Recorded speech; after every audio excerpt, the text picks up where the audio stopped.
Hello, this is how to install and run in a QEMU virtual machine the 25.10 questioning Quokka beta versions of Ubuntu and Kubuntu.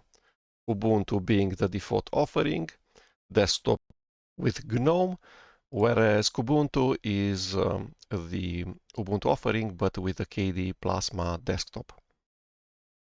I searched on Google Ubuntu 25.10 beta and Kubuntu 25.10 beta. These are the download pages. We're going to use the AMD64 desktop image.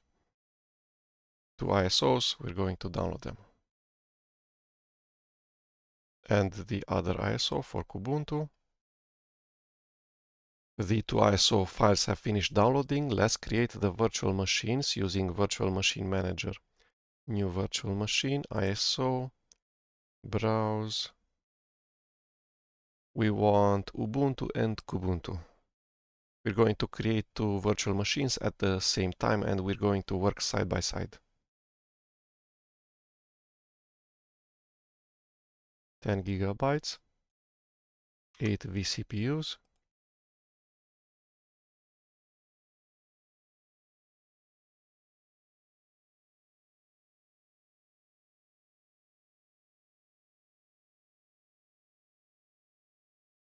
probably nothing needs changed in here. So BIOS, CPUs, memory, virt-IO, and tablet. So nothing needs to be changed. It's creating the virtual hard disk.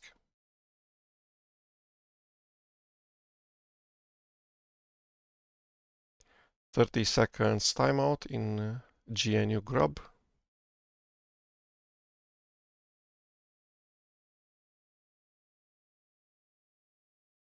Let's get to the same place for Kubuntu. File, new virtual machine, ISO, Ubuntu.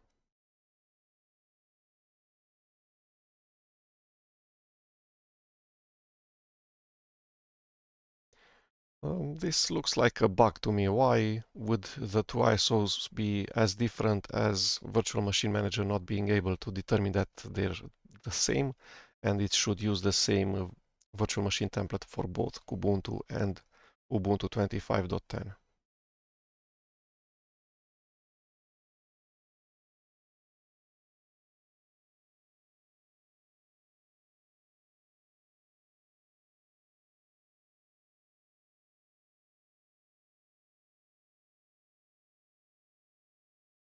I'm not going to customize.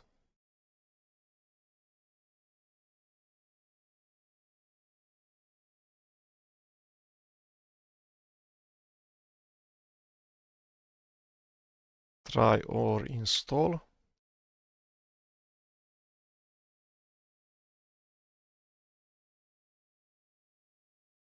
Let's have the two installations be at the same place, which is the start of the installer wizard. So we can start installing Kubuntu. It starts Calamares. And we're at the same spot with the two operating system installations in virtual machine, Ubuntu 25.10 beta and Kubuntu 25.10 beta. The start of the graphical user interface installer wizard. American English, English, no accessibility, English US.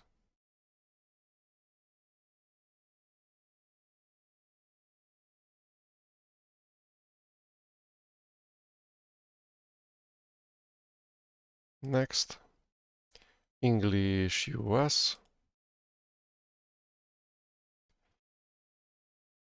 And this asks that we update the installer, but the beta was 2 days ago.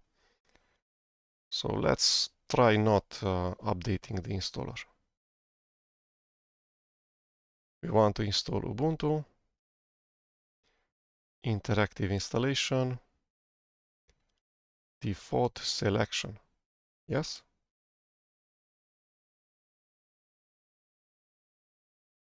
it's a virtual machine, doesn't use any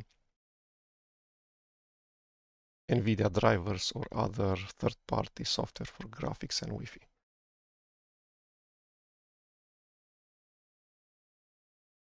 Erase disk and install. Let's see the selection in Kubuntu. We want a normal installation. I had issues previously with the minimal installation. I'm not sure exactly what the issues were.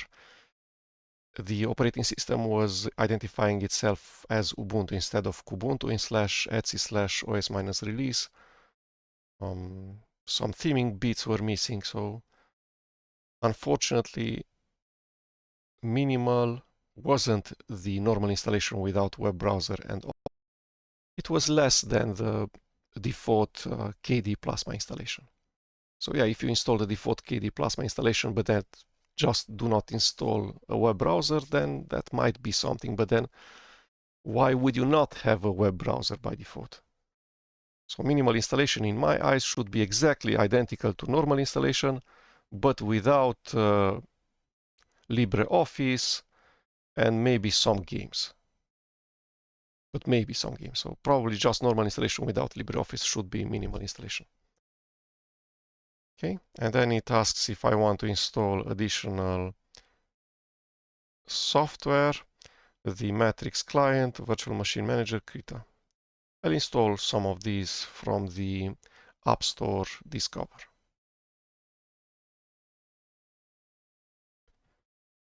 Erase disk, BIOS, swap to file, ext4. Everything looks exactly as I expected. Next. Erase disk and install. No encryption. Your name. So both installers asks for the first Linux user account that will be created and that has sudo powers. Administrator, computer name, the same as the virtual machine name.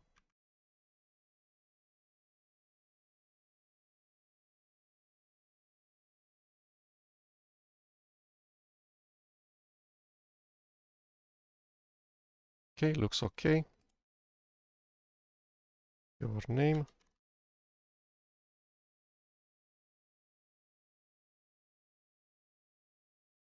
Ubuntu 25.10.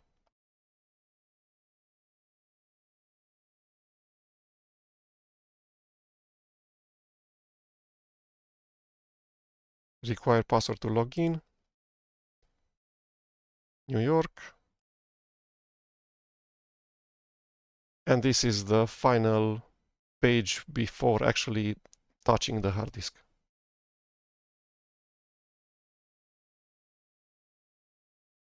So both installer wizards are at the same place, which is the final review moment before actually modifying the hard disk.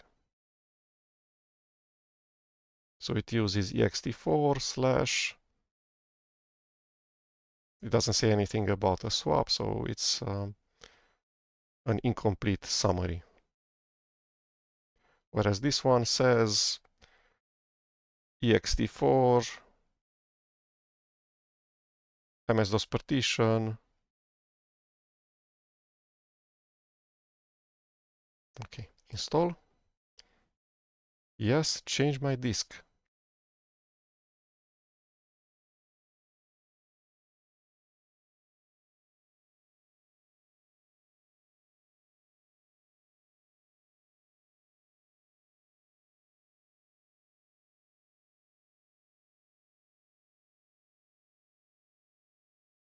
Ubuntu has chosen the wrong mirror for apt repositories. Instead of using the CDN, it tries to use the one that's regionally closer to me.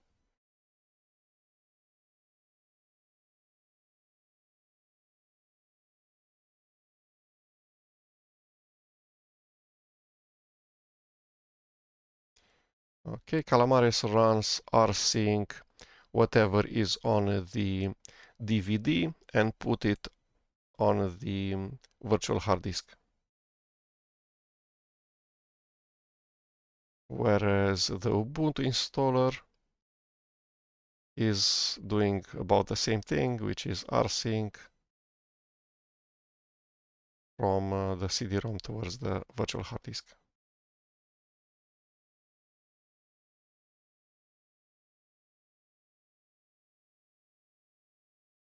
Okay, this is way faster, so just copying whatever is on the DVD and putting it on the hard disk is way faster than actually installing one by one individual deb files.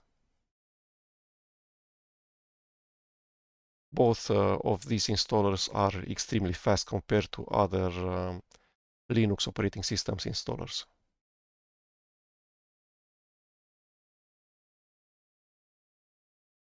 Ubuntu has finished rsync from what I see.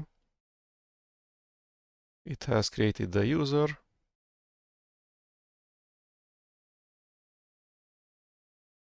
Apt update, which fetches the latest metadata about available deb packages on the repositories.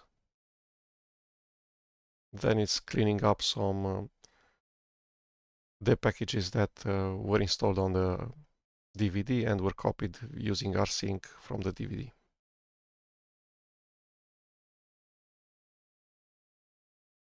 Ubuntu has also finished the rsync part.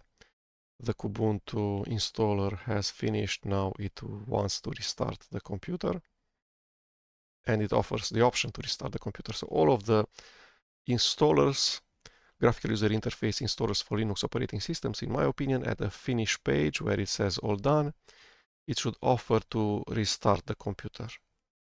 Some of these installers don't have a restart now checkbox or button. Don't do this by default and just have a done finish button. And then it expects that the user, which might be someone that doesn't really know how to use Linux, is expected to manually reboot the computer.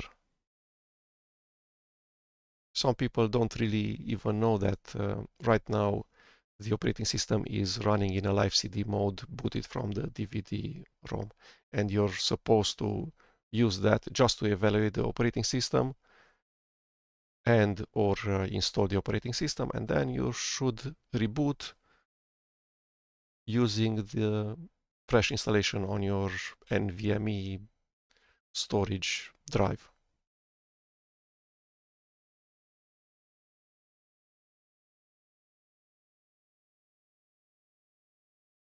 Ubuntu seems to upgrade, to do apt upgrade, which is not okay. I didn't select to do such a thing. Why does it do it? It's going to make the installer take twice as much time. Maybe the mirror that it has selected automatically is wrong and it will time out a lot. Yeah, it's nice that users have a fresh installation completely updated of Ubuntu after they finish installing.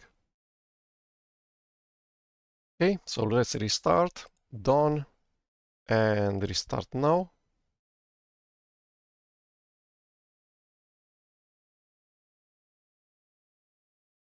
Ubuntu asks that I press enter, which is okay. It actually enforces that the user removes the DVD drive, whereas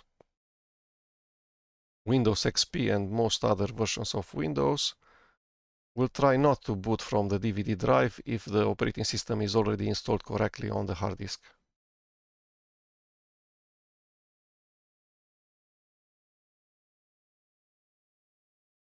It has a 3 seconds timeout for you to boot again from the installer medium. Otherwise, it will boot from the installation on the hard disk. Okay, this is the desktop manager, SDDM. versus GDM, KDE Plasma versus GNOME Shell, Kubuntu versus Ubuntu. Let's log in for the very first time in the graphical user interface session. Both operating systems probably default to the Wayland session. Let's prove that.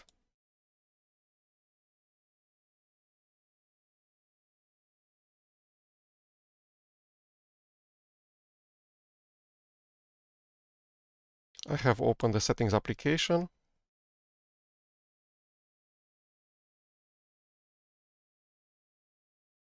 And I'm looking at something similar to file to the main menu help about.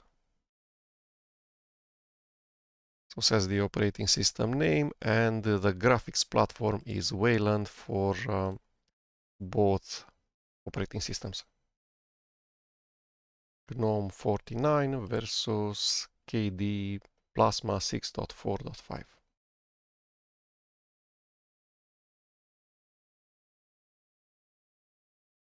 Okay, let's look a bit at the first run wizards. So again, the user accounts have been created straight in the Linux installer graphical user interface wizards. There's no OEM experience wizards where if the Linux user is not created during the installer, after you reboot the computer from the hard disk for the first time, inside the fresh installation, it sees that there are no Linux user accounts, starts a graphical user interface wizard where it asks the details for the user to create and regional settings for that user.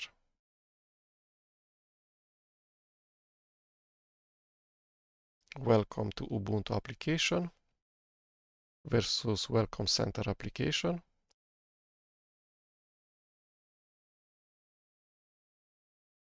This is very similar to the default KDE Plasma experience.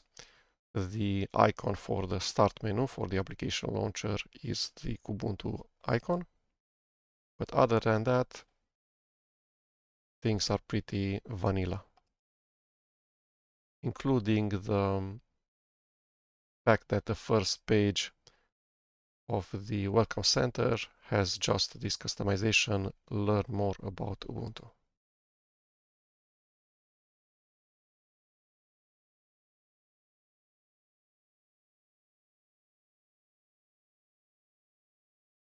An interesting effect on the close icon on the title bar for Mozilla Firefox.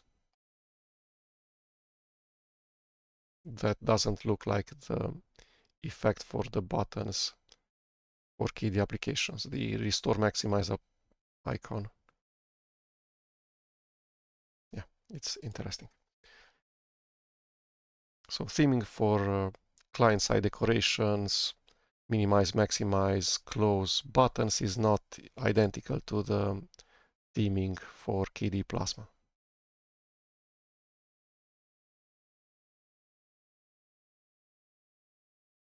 Okay, next. Yes, share system data with Ubuntu. It's a virtual machine, I don't really actually care. And it shows that there's an application store, App Store.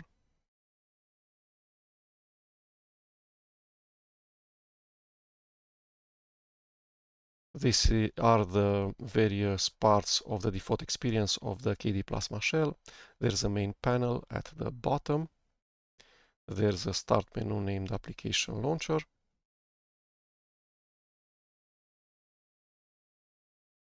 You can change this to some of the other two options, Application Menu and Application Dashboard. Task Manager icons only Task Manager. And the system tray, clock, and peek at desktop. Minimize all windows. So either one of these is not up to date. Probably minimize all windows is okay, and peek at desktop is not okay. Next. Shows some of the features in KDE Plasma. Unfortunately, it forces you here to either press back or back.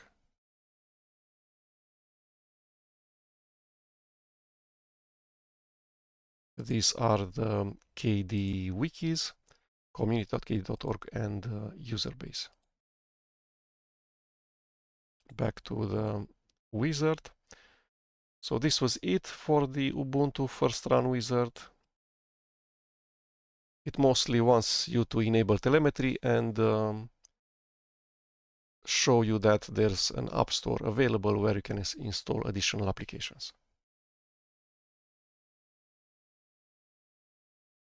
Okay, this is the similar page in Welcome Center KDE Plasma. Find great apps.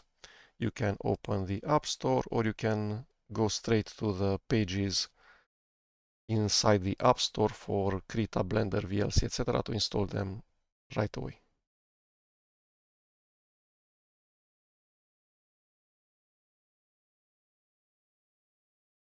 Okay, and then a customized Welcome Center wizard page for Welcome to Ubuntu.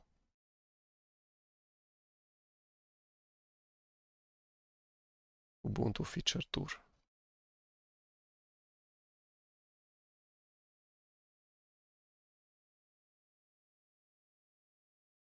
Okay, this screenshot is at least 10 years old of Mozilla Firefox.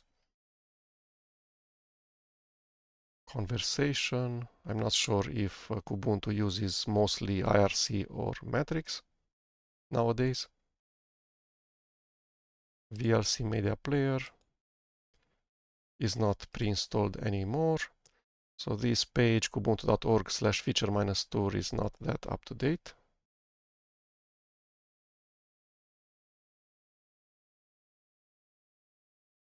There's no such thing as KDE account.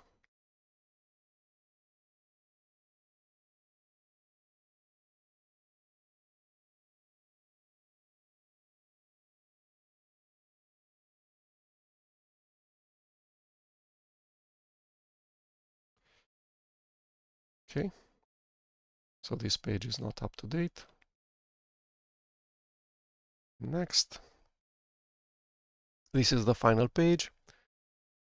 More links to the KDE community and the KDE forum, which is discuss.kde.org. Make a donation. Okay, finish. So with the two operating systems installed, we are running them side by side, and we are inside the official default App Store.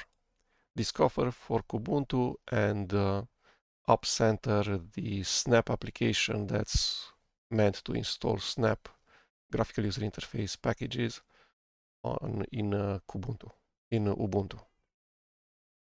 Let's actually prove that. Snap list. This guy, snap-store. Okay, the major Snap packages that are pre-installed in Ubuntu are the web browser, Mozilla Firefox, the App Store, snap-store,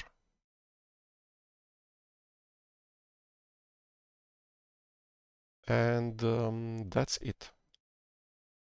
I also expected the Thunderbird email client, desktop email client, but I don't see it in here.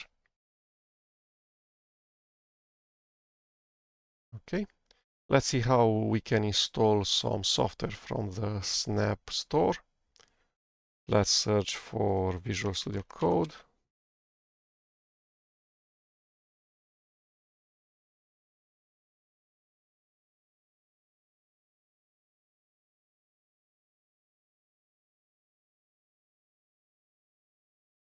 Okay, seems to look okay. So it went to the Visual Studio Code application in the Snap Store. The application is named Code. The channel is stable. It uses classic confinement in order to access the entire disk, to be able to edit, for instance, files in /etc.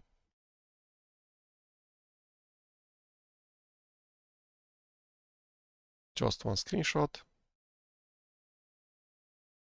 And I'm not sure if the screenshot is from the last 3 years.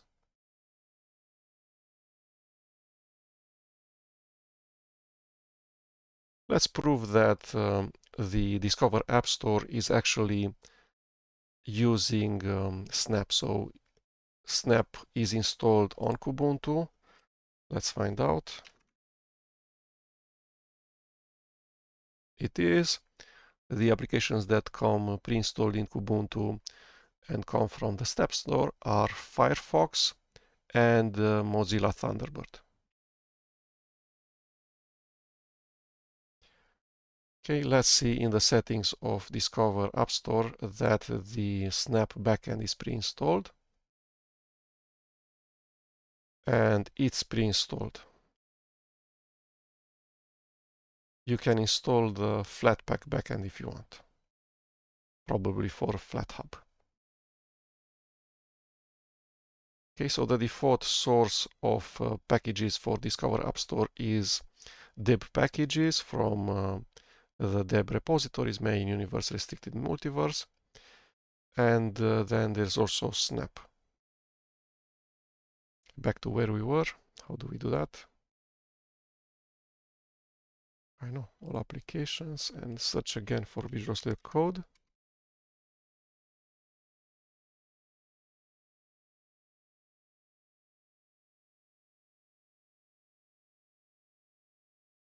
I'm not sure what I did here.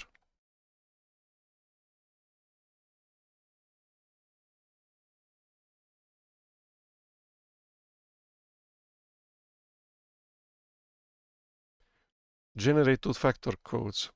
So something went wrong and it didn't find Visual Studio Code as I expected. Maybe the backend for snaps got disabled or something.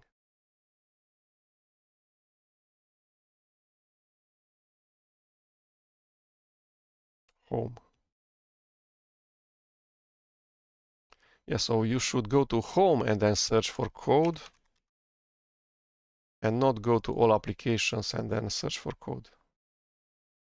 What's the difference between all applications, search for code, and Home and search for code? I don't know. Let's install it from Snap.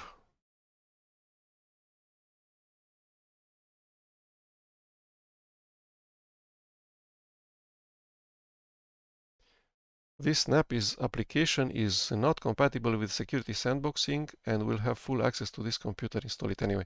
This text, this message box should also say the exact technical jargon, which is to say, I know, between parentheses, confinement is classic.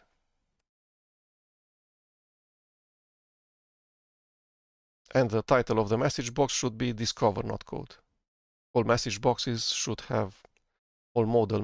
should have as title the application name. Okay, let's also install on Ubuntu.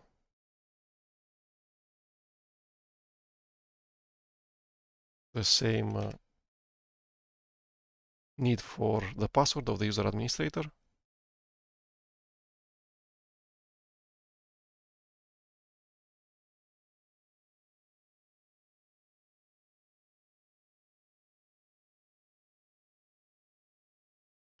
Code uses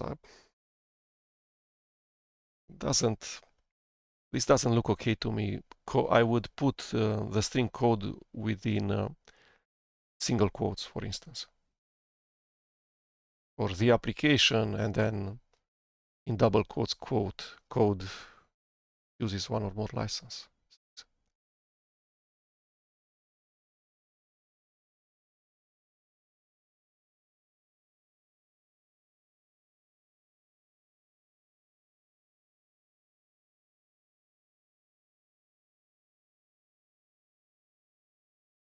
Wow, so it pushes the free software philosophy on people. That's not that neutral. Yeah, it's great. I grew up with this thing.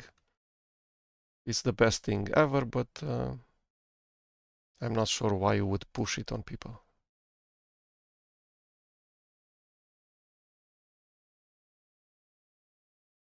Okay, so the application is still installing. I usually use Visual Studio Code from the terminal, so let's do that.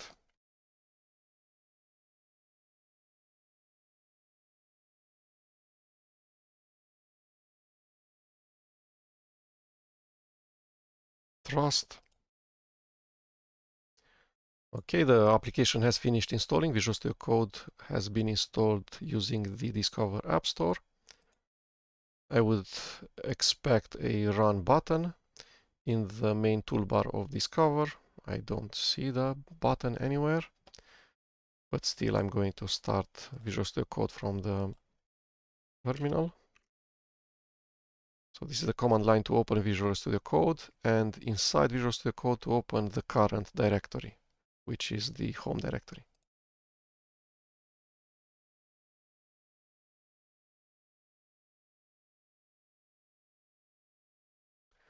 The texts, the fonts look worse on Ubuntu. They're blurry to my eyes, grayish instead of being extremely white. Let's improve the fonts even further. First of all, let's resize to VM, make sure there's no scaling happening.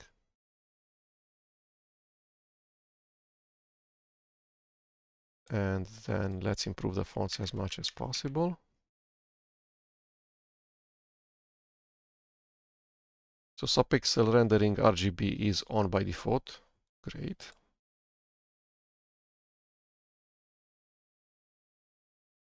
Let's open the text editors again.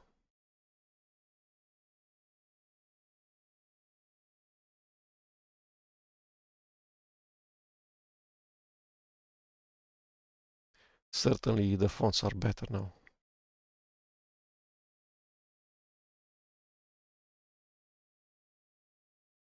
Yeah, so the Ubuntu virtual machine was somehow scaled a bit. So in virtual machine manager's viewer, there's the main menu and then view and then resize to VM to make sure that you're not doing any stretching, because that might make the fonts not look great. Okay, let's close the chat.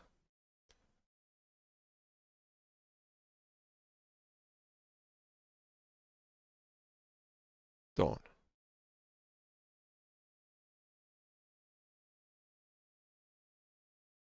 Welcome page.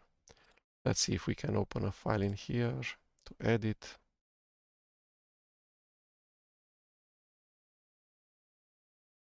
tilde/.profile. So yeah, it looks okay. Visual Studio Code from the Snap Store, in my experience, works correctly. You can do all of the things that you do in Visual Studio Code. You can edit files as you want. You can install extensions. Everything works okay from my experience.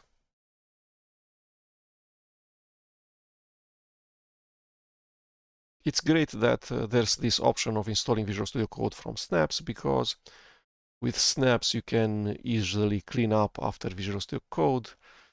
You can do a very clean reinstall if something stops working correctly, as for instance I had to do with the Zoom snap package. Everything is self-contained. You don't need to add additional apt repositories to your system. So I only see advantages in the fact that the Snap Store exists and important applications exist in there, such as Visual Studio Code, Mozilla Firefox, Thunderbird, Zoom, and that these applications work correctly for me. Okay, let's install an application from deb packages. Let's see an application from GNOME installed on KDE Plasma and vice versa. So that would be the GNOME calculator. I don't know which one is the GNOME calculator in here because it doesn't say GNOME calculator. I'm going to guess that this is kcalc because it says that I should remove the application. So the fact that 3 different applications have the name calculator and I need to click on all of these to find out which one is which is not the best experience possible. To say that the provider of this application is the KDE community, this thing. Okay, so install from Ubuntu, calculator KDE. So this is probably calc with the 2 Ks. Not the one up that I want. What about this other guy? Calculator, GNOME, Ubuntu, deb, and I recognize the screenshot. So install.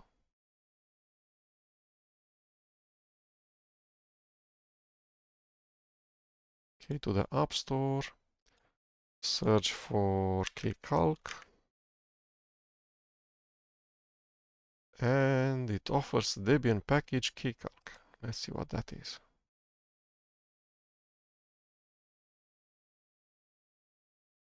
Okay, so the metadata is not yet available from the app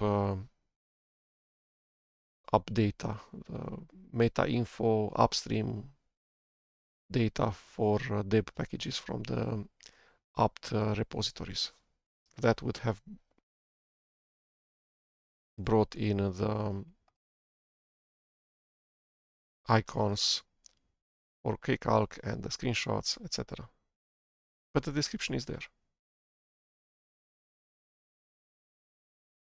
Yeah, maybe next time that you use the App Center and search for kcalc, this upstream data will be available.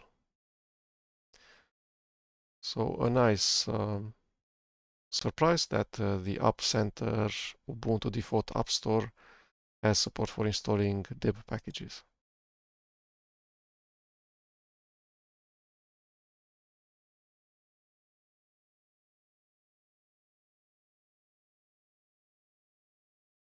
Okay, let's launch the 2 applications.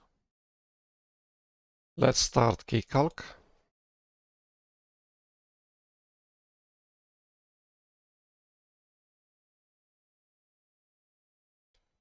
So the default KDE Plasma theme is not applied to kcalc, which is to be expected. The KDE community doesn't actually test using this theme. I'm not used to seeing the accelerators visible. So the underline under F, E, S, and H.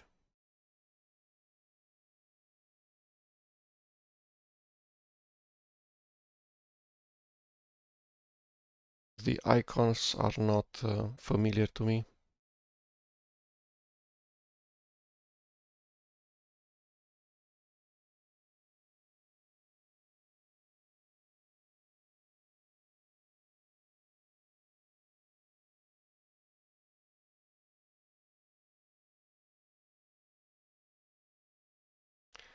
At least there seem to be icons available for most actions.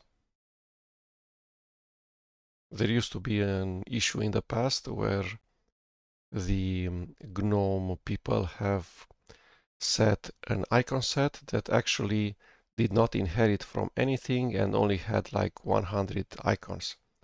So most of the icons were missing.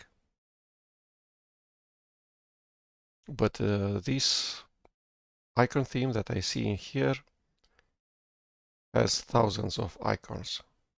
Most of them really, really old.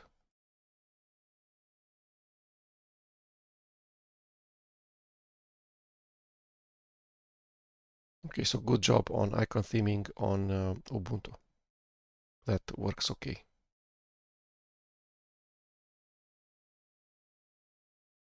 Okay, let's see if the product manual works. Goes online, correct. Help. Opens the help viewer in GNOME, correct. And let's do some calculations. So root 1, 2, 3, 2, 1 equals. Do we do this same thing?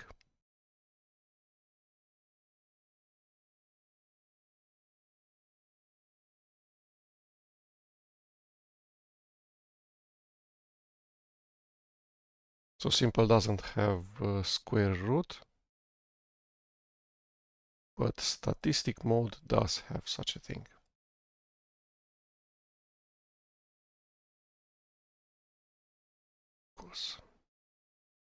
Okay, so at least calculations work.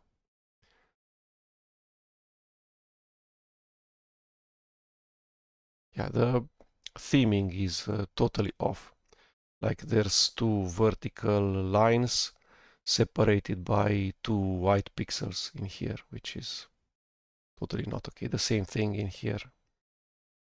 Two parallel white lines. Why would you have such a thing?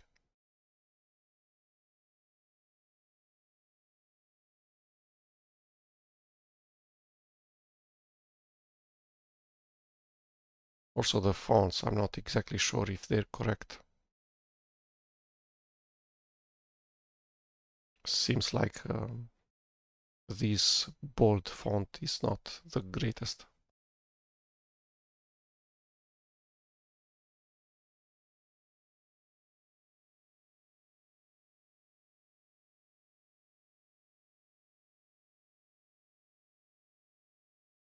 Interesting way of resizing.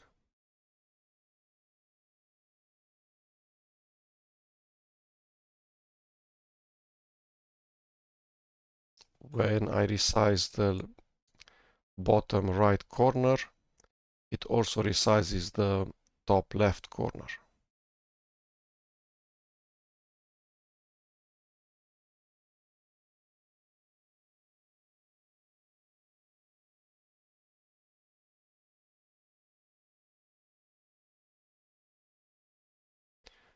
File save dialog from GNOME, but it's truncated.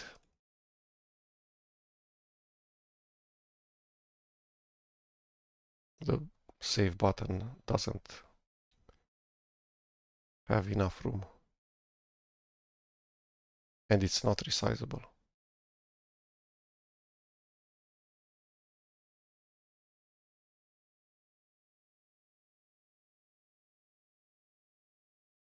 Okay, so the Qt widgets theme is not the greatest. On GNOME Ubuntu 25.10, the icon theme is okay. Whereas the GNOME calculator on KDE Plasma looks as expected by the developers of GNOME calculator.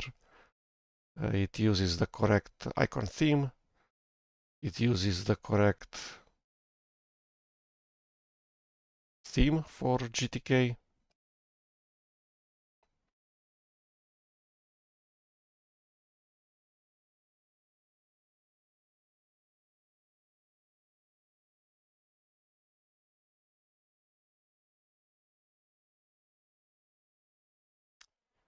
It's strange that you can resize a window that has a model on top. Totally unexpected. On Windows, when I have a model message box, I totally cannot do anything to the parent window. I cannot resize it. I cannot close it.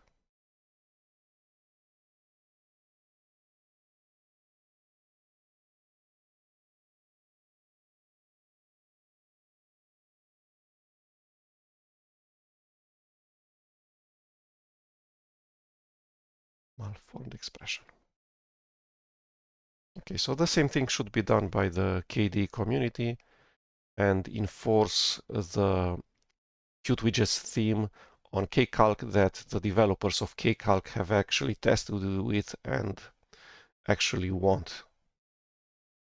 there should be an override, but by default, if the user doesn't select anything, doesn't change anything, just installs a Linux operating system that ships with GNOME, such as Ubuntu, if you just install kcalc, it should also install,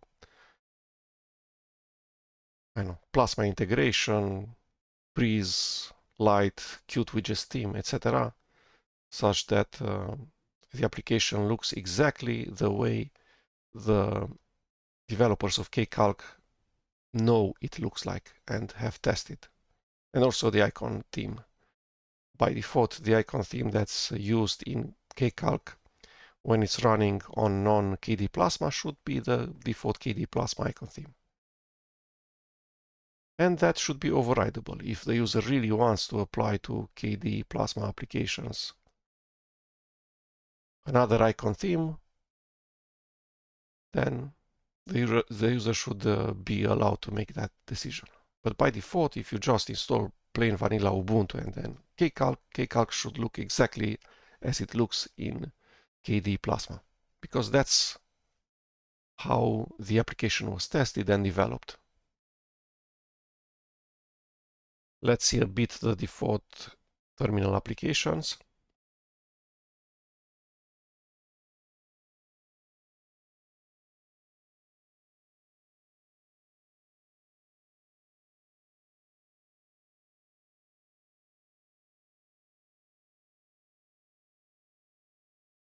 Let's see if I can launch console from Discover.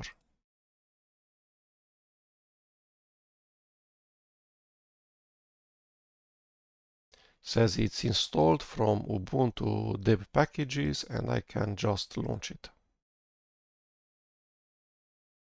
The upstream metadata is not great. It's missing screenshots.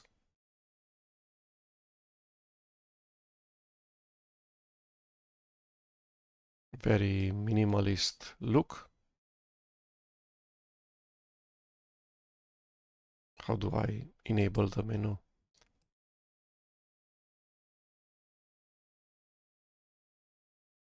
Menu. More.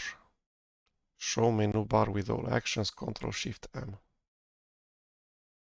Yeah, not a fan of the fact that in order to see the main menu, I need to try everything possible. Right-clicking on the window toolbar, the window title bar, right-clicking on the main widget of the terminal. And then just by accident, I was lucky that the context menu item has been added when the main menu is not visible.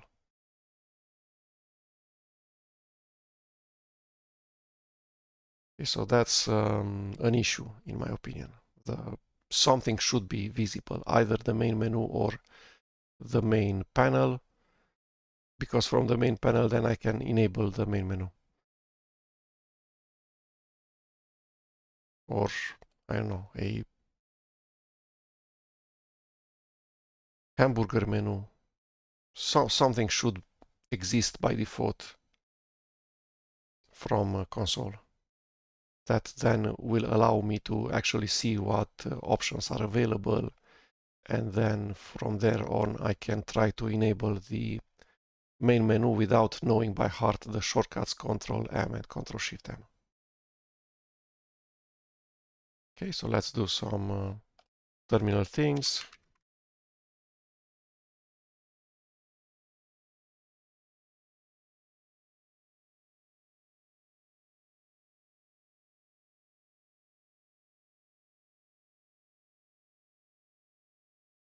Where are we in the process tree?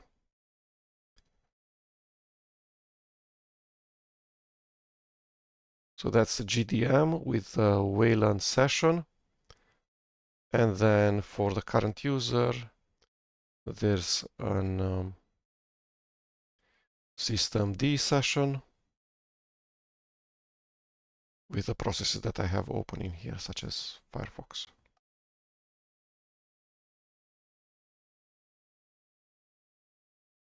GNOME shell Wayland.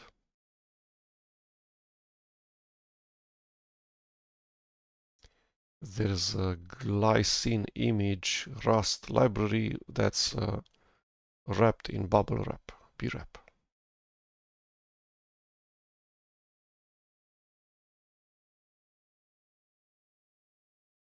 Okay, and the terminal is ptaxis, and then I have a PS3 and a bash in there. Okay, let's see in Ubuntu, a systemd, a SDDM, doesn't use Wayland, uses Xorg, a user session systemd that uses kwin Wayland, and then a console, a bash, and a PS3.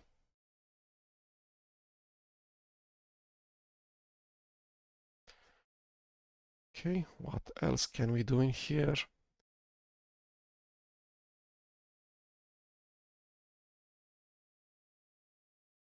There is a swap file by default with different names. On Ubuntu it's /swap.img, on Kubuntu is /swapfile. The two installers are wildly different for the two operating systems. For Kubuntu we use Calamares. For Ubuntu the installer is the one written in Flutter in the Google Toolkit. That's cross-platform and works on mobile phones and on desktop, etc. Okay, 4 gigabytes versus 512 megabytes. They're files, you can increase them, but 512 megabytes is way too small. I would expect at least 4G, or even more than the random access memory size, such that I can easily hibernate the computer.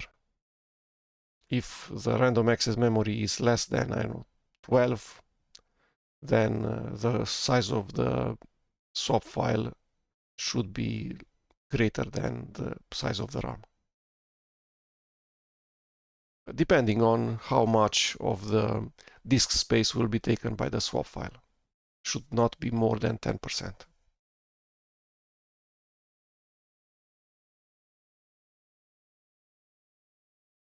Mount is full with interesting things. Not really. So there's snaps.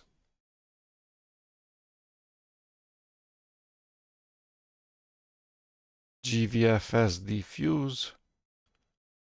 All sorts of not interesting things in here.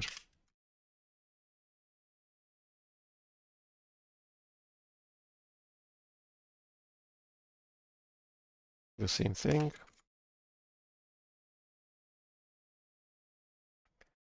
Okay, so let's see what we have in here. Slash is ext4 in here. And in here. The partitioning is different. VDA1 / versus VDA2 /. And then that's it. The other partitions don't seem to be mounted.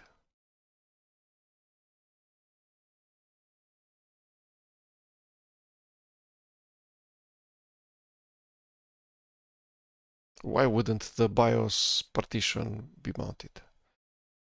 Because we're on BIOS, not on UEFI. Maybe. Okay, what else can we do? Let's see if we can do the usual apt command line incantations.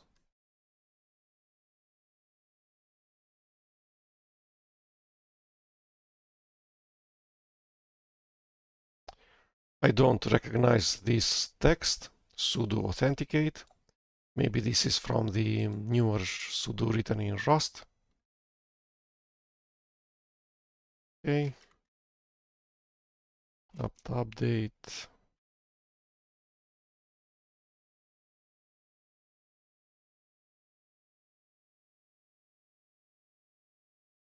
And auto remove.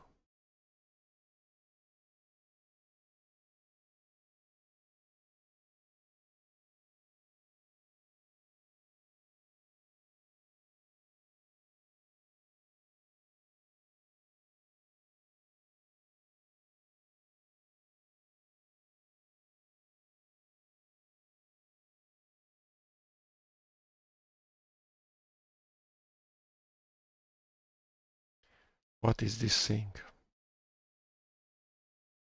Invalid for another day.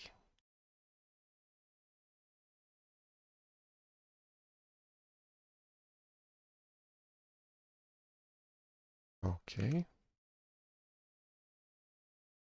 So maybe this is the transition from Ubuntu 25.10 beta towards the RC builds, release candidate builds. Okay, let's search for something and install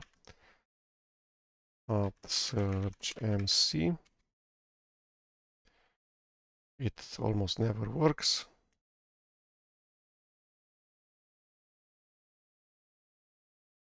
Not even like this.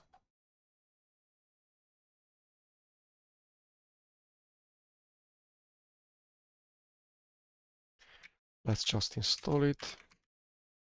Midnight Commander, GNU Midnight Commander.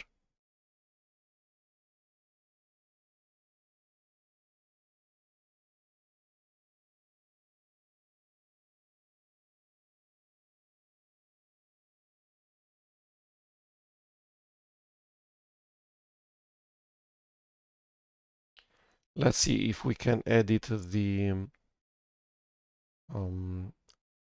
repositories for app that we're using.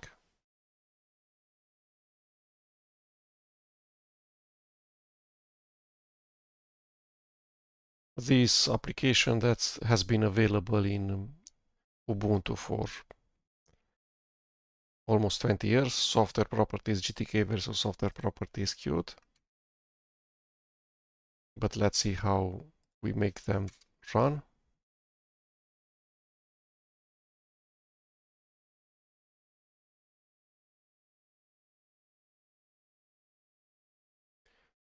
Okay, it's about the same information, but using different graphical user interface toolkits. So Ubuntu software, canonical, so main, universe, restricted multiverse, correct? No source code, main server.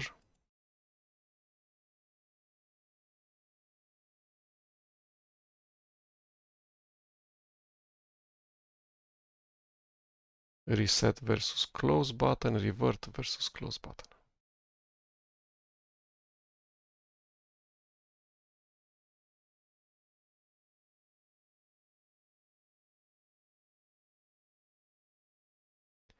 So that was main server, main universe, restricted multiverse. And this is questing updates, questing backports.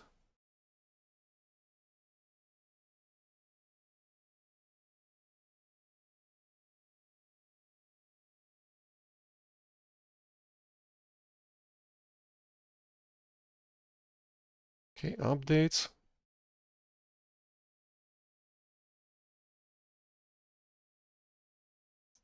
On my desktop computer, I actually don't install updates because it's my desktop computer. I don't want to break it somehow, so I set it to just never check for updates.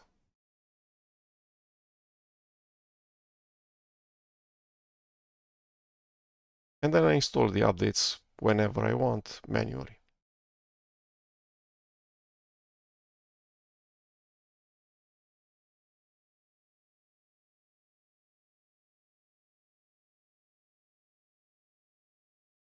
It's instant apply, doesn't have an apply button.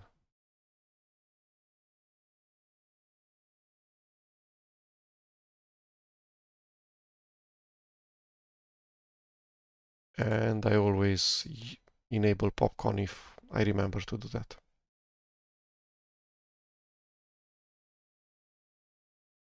Okay, I don't see a checkbox for popcorn in software properties GTK.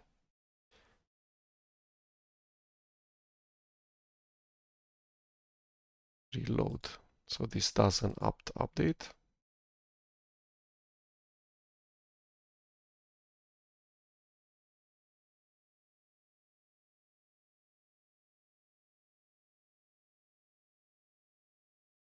So yes, the stability is there. I totally could daily drive this current state of the operating systems. They're stable. They're preparing to release in a couple of weeks, in a couple of days actually. Firefox works correctly from Snap. The base system is there with the kernels and compilers and all of the other libraries. The desktop environments work okay.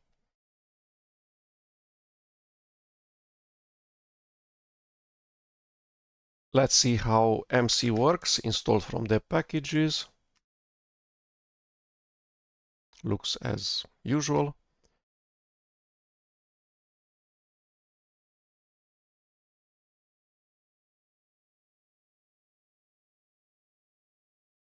Okay, let's try to use the Minute Commander from Snap, because that's a command line application that's delivered via Snap, if such a thing actually exists. I haven't tried before. Okay, so F10 doesn't work, and that's a bug. If the text user interface application handles the key F10, then the graphical user interface terminal should not handle F10. So priority should be given to the content, to the innermost process, not to the outermost process, not to the Chrome. F10 works correctly in console and exits Minute Commander, whereas in 8ce7bba5 it's showing the main menu, and that doesn't exist, so it expands the hamburger menu.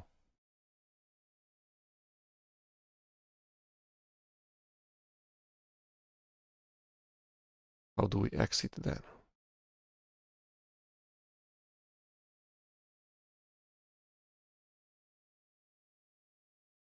Okay, so let's find via Snap the Minute Commander.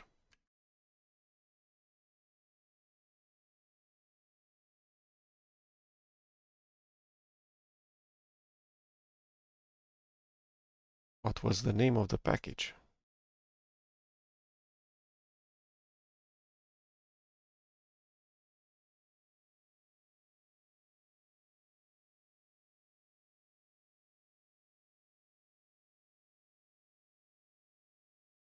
This guy, MC Passman, Minute Commander.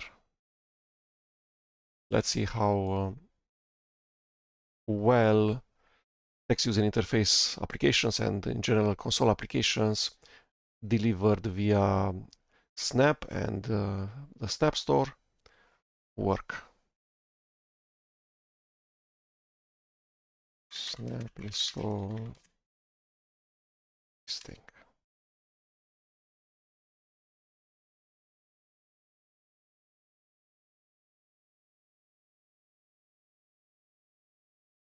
Because I didn't prepare the command line snap install with sudo, now it asks for a password of the current user. That's a sudoer.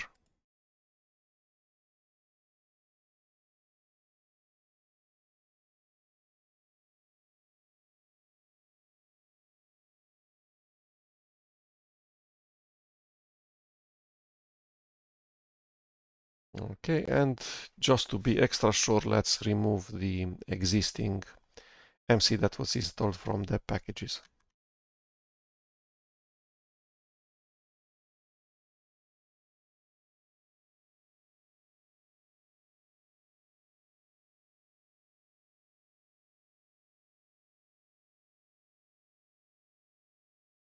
Okay.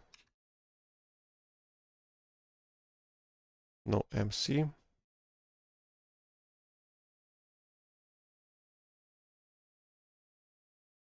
So the name is MC Passman.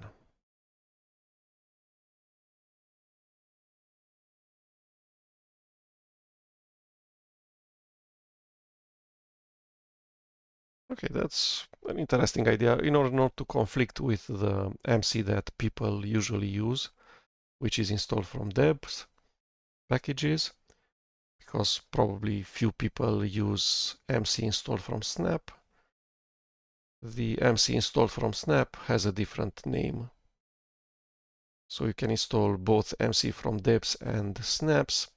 They will coexist peacefully because they have different executable names.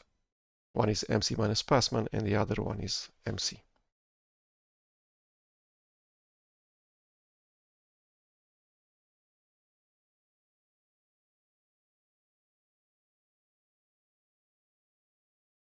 Okay, let's see if we can exit the home directory.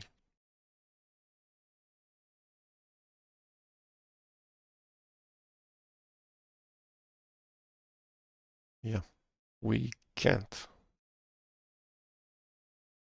So this snap should have been classic, and when I installed a classic snap, it should warn us that it's a snap that's of type classic and that I should append to the command line ---- classic.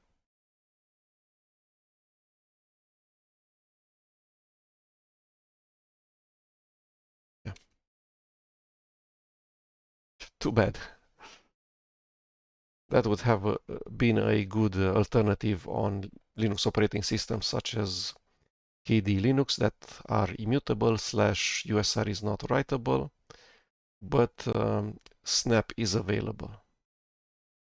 So when /USR is read-only, you cannot install MC the way you would normally do, which is using the binary package manager of your Linux operating system, in that case Arch.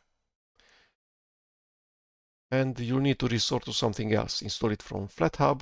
There's very little command line applications in FlatHub. Install it from Snap Store, and it's available in this case for Midnight Commander.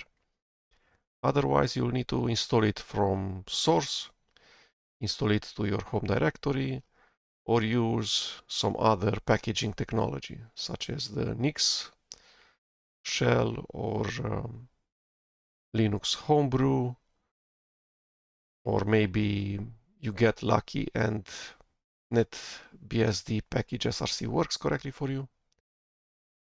If not, you'll resort to a container. You'll have a long-running container of type cattle, not pet. Pet, not cattle. You're probably going to use DistroBox and Podman and install the packages that you cannot install to /USR, install them inside your DistroBox container.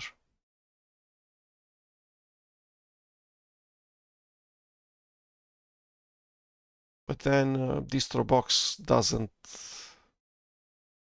does see correctly your home directory, but probably doesn't see /USR either from the host computer.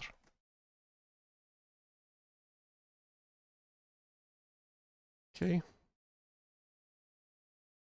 Again, we can exit with F10, and we cannot in Texas.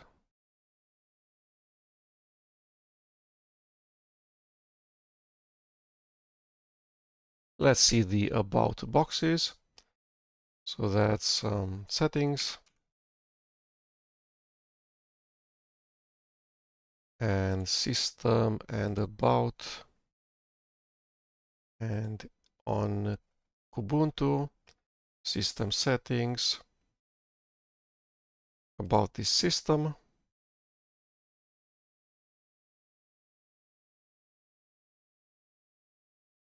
And let's also install a tool like fastfetch on the command line.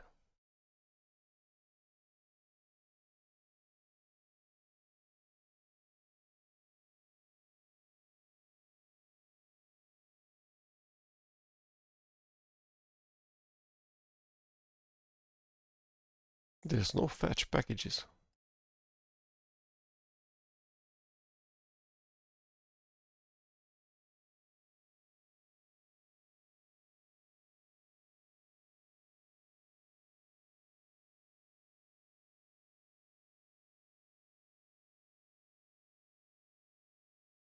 What did I do wrong in here?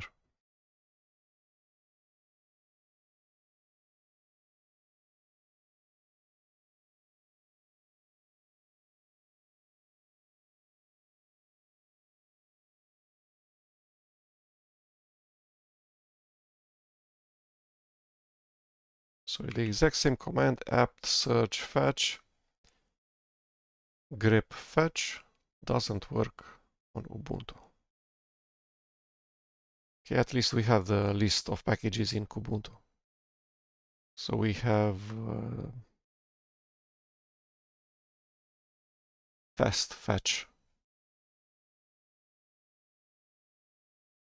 and nuovo fetch.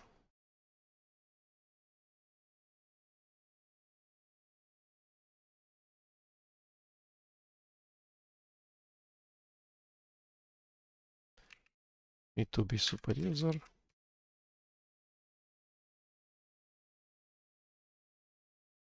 Fast fetch is already installed. Wow.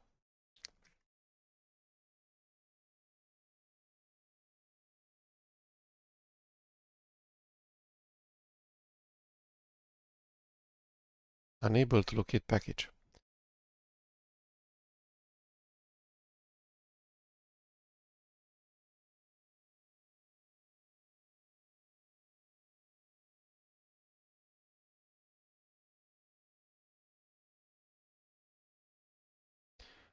Let's see a bit the actual settings of apt sources.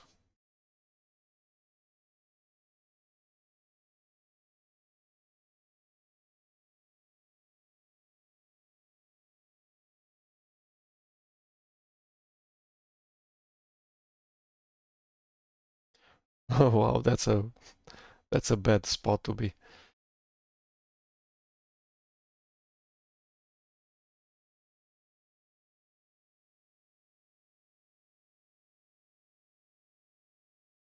Sources list is empty.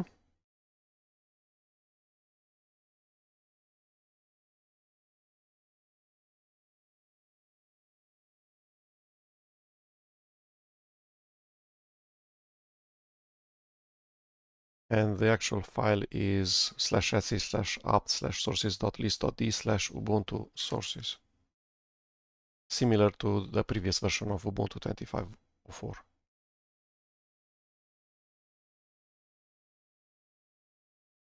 Questing updates, questing backports. Main restricted universe, multiverse.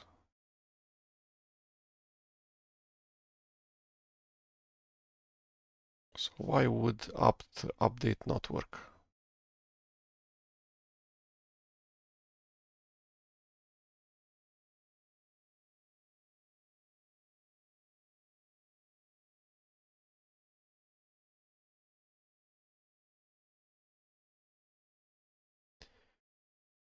Questing updates, questing backports, main universe, restricted multiverse.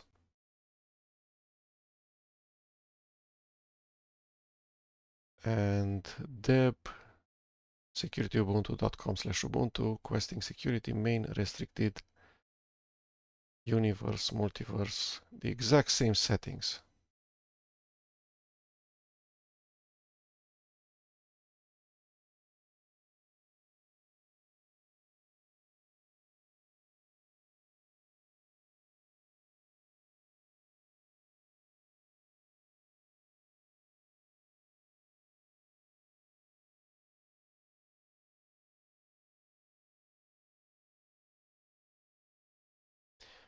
Okay, so I managed to somehow mess up my sources of deb packages. Let's reboot. How do we reboot?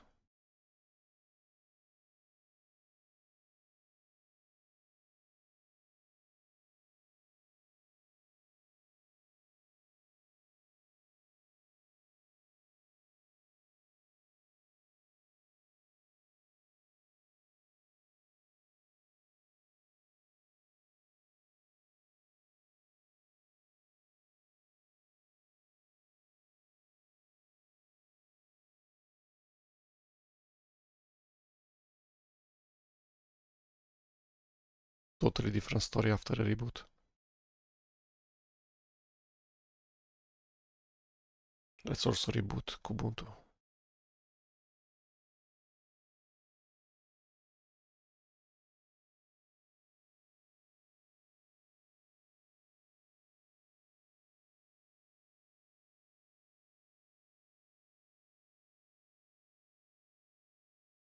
Yeah, so probably sometimes when you use software properties, GTK or Qt, you will need to restart the computer just because.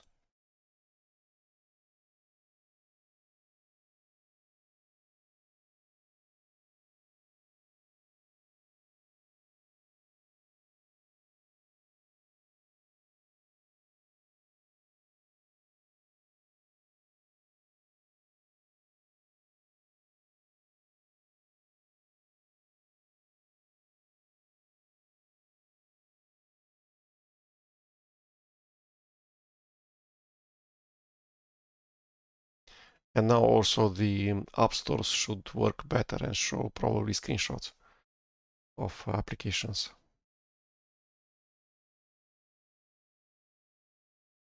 Let's see if that's the case. So the App Store, App Center in Ubuntu, search for KCalc. It has a better icon. No, this is for the snap. Okay.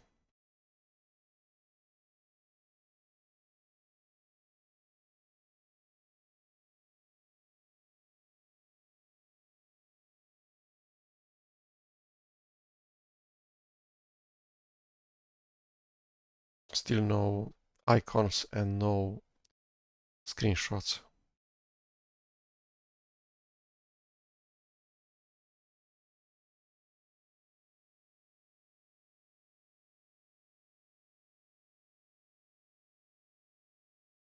So we were trying to install MC and fast fetch.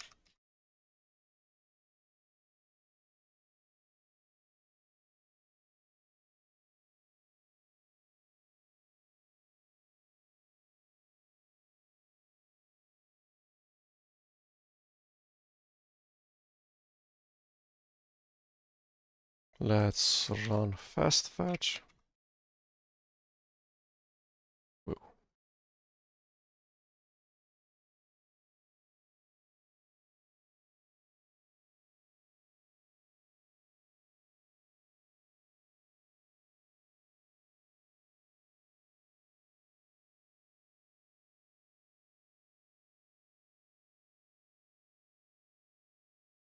Okay, and from settings, the about.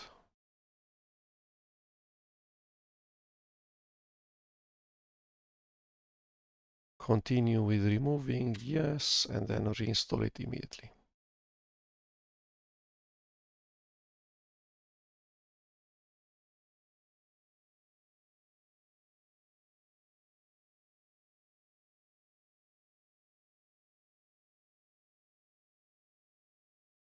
It seems that fast fetch is pre-installed on Kubuntu. Maybe I'm wrong.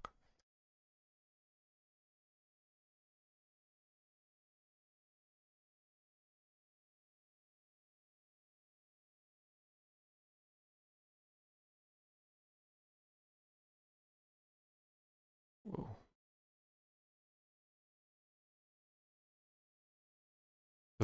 Most of the KDE libraries have been updated and the packages. We're in dangerous territory right now. We should definitely restart because most of the building blocks underneath the desktop environment KDE Plasma have changed. So let's just restart.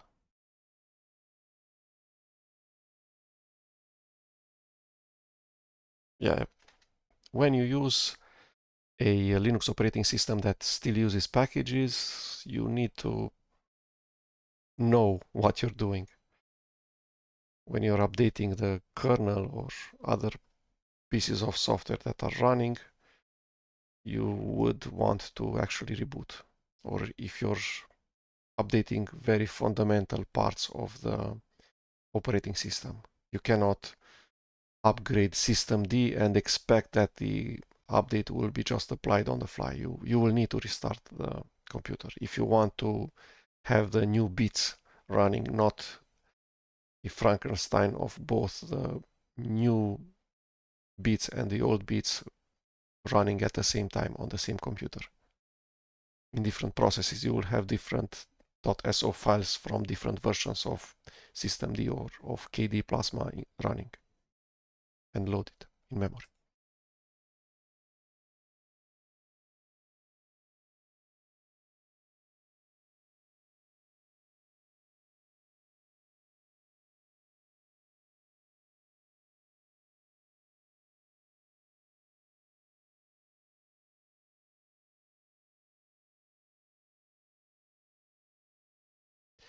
Okay, so that is it.